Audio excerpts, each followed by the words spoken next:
Hi, and welcome to Bible Bytes. My name is Megan. Have you ever said you were going to do something, and then later someone asked you about it, but you realized you didn't do it? How did that make you feel? Were you kind of embarrassed or maybe try to come up with some kind of excuse? Well, today we're going to talk about faithfulness. So stay tuned.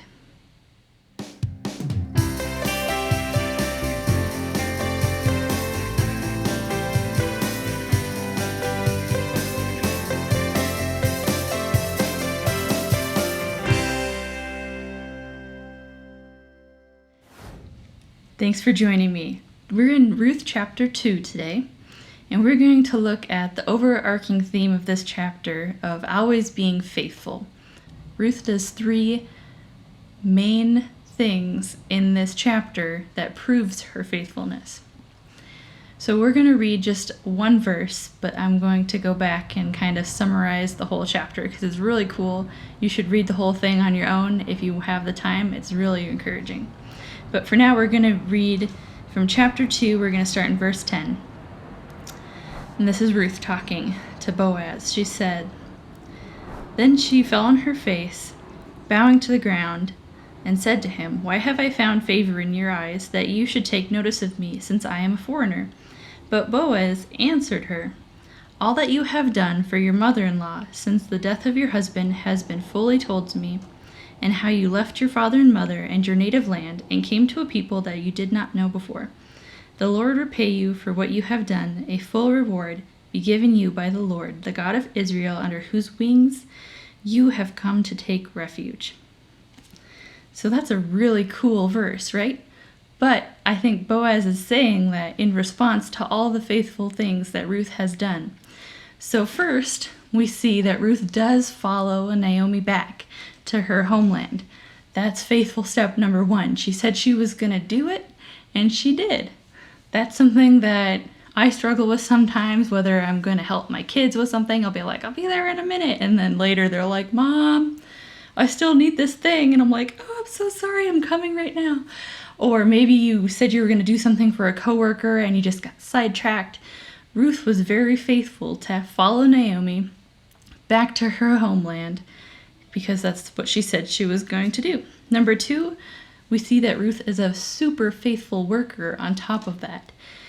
Earlier, before Boaz was commending her, she was gleaning grain, so like picking up little pieces of grain behind his harvesters, just to collect for her and her mother-in-law. She's collecting food, which in the passage it says she was out there from sun up, took a short rest, and then kept working. The other workers commended her to Boaz. They're like, "She's been at it all day. Like she's taken like a short break, but that's it. She's like a super hard worker." So that's faithfulness number 2. She's super faithful in working hard. She doesn't just follow Naomi home and it's like, "All right, I'm just gonna freeload." No, she's a super hard worker. She goes out to help provide for her mother-in-law. And then 3, Ruth is very faithful in following advice. Sometimes that can be hard to do, but she was advised by Boaz and by her mother-in-law Naomi to keep working in Boaz's field. So there's probably a lot of different fields that she could have chose to go work in, but Boaz told her, he's like, "Hey, I'm going to make sure that these worker guys don't bother you. They're not going to harass you or anything. You'll be safe here. Don't go work somewhere else." And then her mother-in-law tells her the same thing, and she listens. She's like, "That sounds good. I'll stay here and keep gleaning behind his workers, and I'm going to keep being faithful in that." She listens to advice. So all 3 of those things are what kind of lead up to Boaz commending her. He's praying that the Lord would bring favor upon her for all of the faithfulness that she has been doing since she came back with her mother-in-law. Now, this leads us to the opening statement. Have you ever done something or said you were going to do something and you didn't do it? You didn't follow through? That's not being faithful. I'm guilty of that too, all the time. I get sidetracked, I forget, but there's a super awesome verse that I think ties into this that's from the New Testament. I'm going to read it for us. It's in Colossians 3, verse 23. It says, "Whatever you do, work heartily as for the Lord and not for man." This is so much tied into Ruth's story, even though she didn't know the God of Israel when she came back. So how can we apply this in our lives? How can we be working as unto the Lord, being faithful to do what we're going to do, not just for the sake of our family or our coworkers, but because God has given us those things. He's entrusted us with our family, blessed us with jobs. We need to work unto the Lord because it's God who has provided those things for us. So I want to challenge you this week while you're working, while you're being a parent, maybe your grandparent, even if you're out with a friend.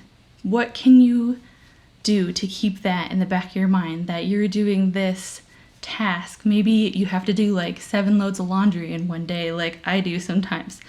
How can you take that and do it unto the Lord with a joyful attitude, as Ruth did with all of the things that she was faithful with? Thank you for joining me. Stay tuned next week. We're going to wrap up Ruth's story. It's super exciting, and we're going to see how that turns out for her. I'll see you guys next time.